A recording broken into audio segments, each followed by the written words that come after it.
One TV vous est présenté par rcteam.fr, le spécialiste de l'automodélisme, et hobbycenter.fr, le spécialiste du 5e.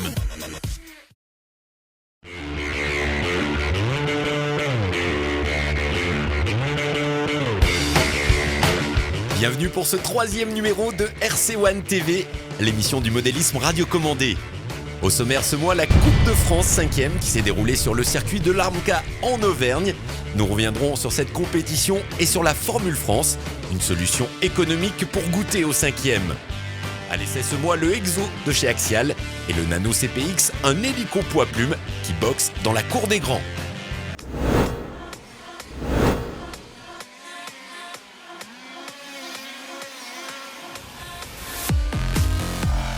Le 5e piste est un summum en termes de réalisme, une catégorie qui ressemble à s'y méprendre au sport auto grandeur. Nous nous sommes rendus le week-end du 6 et 7 octobre sur le plateau de Gergovie pour assister à la Coupe de France Super Tourisme et Formule France. Le circuit de l'Autoradio Model Club d'Auvergne est mythique, et pas uniquement parce qu'il est le seul circuit français reproduit dans la simulation virtuelle RC.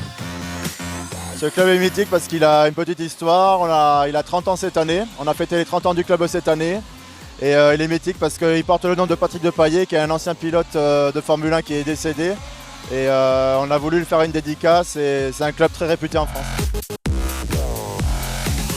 On a un circuit particulier, c'est au centre de la France, c'est vrai que pour les pilotes qui viennent de très loin, là, des pilotes qui viennent de Nice, de Marseille, de Bretagne, c'est vrai qu'au centre de la France c'est aussi pas mal. En fait, il a un dévers. La plupart des circuits en France sont plats et on a la chance d'avoir un circuit qui est en dévers avec une bonne ligne droite, des courbes assez techniques, donc on a un très très bon circuit. Les voitures sont aujourd'hui très fiables et performantes. On peut alors se demander quels sont les nouveaux axes de développement choisis par les constructeurs. En ce moment, les grosses tendances, c'est surtout un gros travail des manufacturiers des pneus qui font beaucoup de travail et d'études pour avoir des pneus de plus en plus performants. Donc en ce moment, il y a une grosse bourre entre les manufacturiers qui travaillent beaucoup pour avoir des pneus de plus en plus performants. Donc c'est surtout ce côté-là en ce moment, ça travaille beaucoup. Mathieu Brière, le pilote FG motorisé par Hobby Center, a fait un carton plein cette saison en remportant les 5 manches du championnat de France et en s'imposant en finale de la Coupe de France. Une finale que le pilote toulousain a parfaitement gérée. C'est jamais facile, mais bon, ça c'est bien. Le départ s'est pas mal passé. Bon, Cédric a réussi à me doubler au départ. Donc comme je sais que c'est une demi-heure, je suis allé doucement, j'ai pas essayé de forcer. Après il a fait la petite faute, j'ai pu partir et puis après j'ai réussi à faire le trou, donc j'ai eu à gérer. Donc ça, dans l'ensemble, c'est plutôt bien passé. Ouais. Mathieu Brière décroche la Coupe de France avec 2 tours d'avance sur Maxime Rouillet. En Formule France, c'est le jeune Vincent Monsalier qui l'emporte avec un tour d'avance sur 6 poursuivants qui se sont bien vengés sur le podium. La Formule France, on en reparle dans un instant juste après le premier test de ce mois, celui de l'Exo de chez Axial. Le Exo est le premier buggy de chez Axial, marque référence de crawler et de scale grand public. Dès sa sortie, l'aspect maquette du Exo n'a pas laissé indifférents les modélistes. Le radiateur est une reproduction sous licence, tout comme les pneus en Cook. Le Exo est un 10e 4 roues motrices, conçu comme un 8e avec 3 différentiels et un châssis en alu avec bavette. Les amortisseurs du kit en plastique se sont révélés fragiles. Les coupelles ayant sauté dès la première bosse, nous les avons remplacés par des modèles en alu. La carrosserie cage est une réussite au niveau du look et protège parfaitement les organes internes des projections de boue. Heureusement, car pour enlever la carrosserie, il faut s'armer de patience et enlever pas moins de 12 vis ainsi que les amortisseurs arrière. Catastrophique pour une réparation au milieu des bois. Quant au changement d'accu, c'est aussi une sinécure. Malgré la présence d'une trappe latérale, il faut obligatoirement des petites mains pour effectuer l'opération.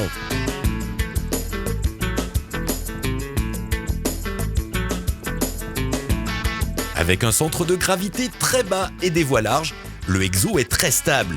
Il semble scotché à la piste comme une voiture de slot. Avec notre motorisation, un combo Castle Création de 4600 kV, le Exo nous a enchantés par sa vivacité et ses accélérations puissantes.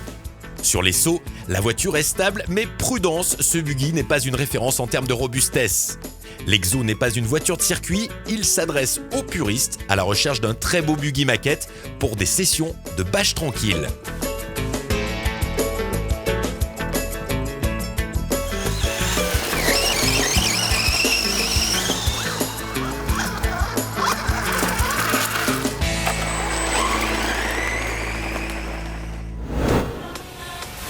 Retour sur le plateau de Gergovie pour la Coupe de France 5e. L'occasion de s'intéresser à la Formule France qui permet de goûter aux compétitions de 5e piste avec un budget maîtrisé. Pour connaître l'origine de cette formule et ses caractéristiques, nous avons interrogé le vice-président de la catégorie à la FVRC, Olivier Lecollinet. Nous avons créé une catégorie qui est la catégorie Formule France.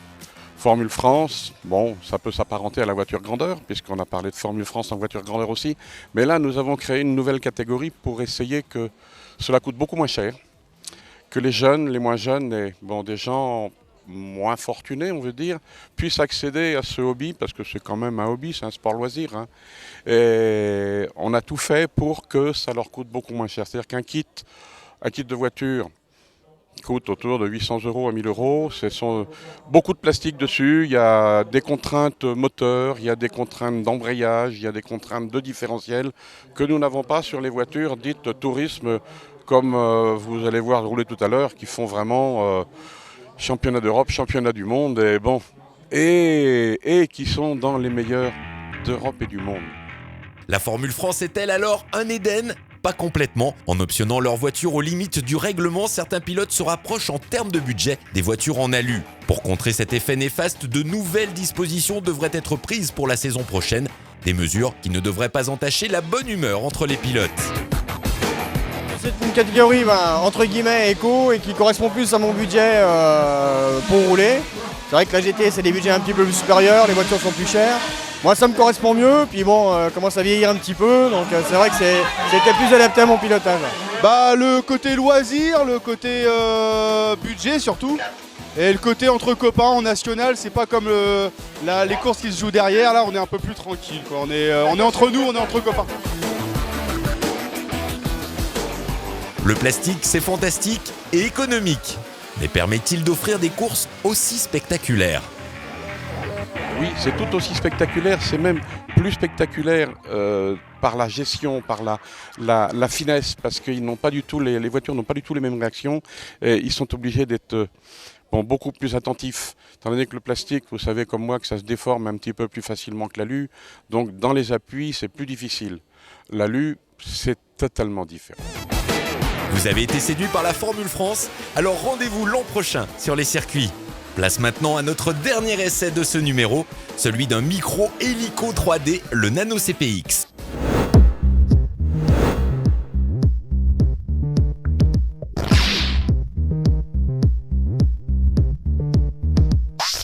C'est sur un ring de boxe que nous avons testé ce mois le Nano CPX, un hélico poids-plume de chez E-Flight. Avec cette micro-machine à pas collectif, de la taille du MSR, il est enfin possible de faire en peignoir et devant la cheminée des funnels ou autres flips. Le Nano est plus petit que le MCPX et plus léger, 16 grammes de moins. Mais la conception est semblable, avec une tête de rotor fly-barless, des servos linéaires, un axe de rotor et un tube de queue en carbone. La déception vient du fait que l'on ne trouve toujours pas de moteur brushless à bord de la gamme micro de chez E-Flight. Les moteurs à charbon sont tout de même efficaces, même s'il faut être très doux sur la commande de Gaspa pour éviter les décrochages.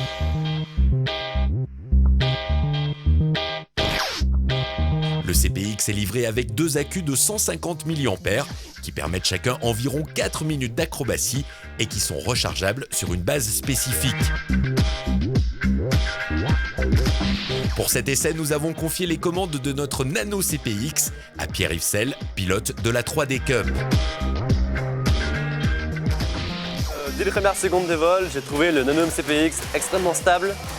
Donc les réglages d'origine de Nanodisc permettent les vols. Ensuite, il faut quand même les affiner afin d'avoir une machine parfaitement réglée à sa main. Donc j'ai trouvé la 3D par rapport au MCPX largement plus faisable à l'intérieur du fait de sa petite taille et de son poids plus léger.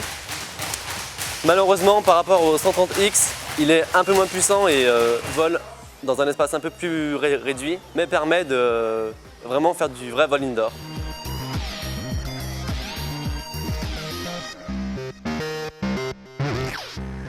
Point négatif, on peut dire la taille, il ne faut pas trop s'éloigner du pilote, après on risque de le perdre. Au niveau de la puissance, au niveau de l'anticouple, comme le SPX, je dirais qu'il ne faut pas trop faire perdre les tours. Donc ajuster son pilotage pour que le gyro suive. Son faible poids, 29 grammes seulement, rend le Nano CPX pratiquement incassable. On peut ainsi beaucoup oser et se perfectionner au pilotage 3D. À 140 € en version ready to bind, le Nano CPX est un hélico de choix indispensable pour progresser et voler cet hiver. Ce 3e numéro de RC One TV est terminé. Rendez-vous dans un mois et retrouvez toute notre actualité sur le www.rc1.tv et sur notre page Facebook officielle. Hi, I'm Nigel Brown from Australia and we're watching RC1 TV.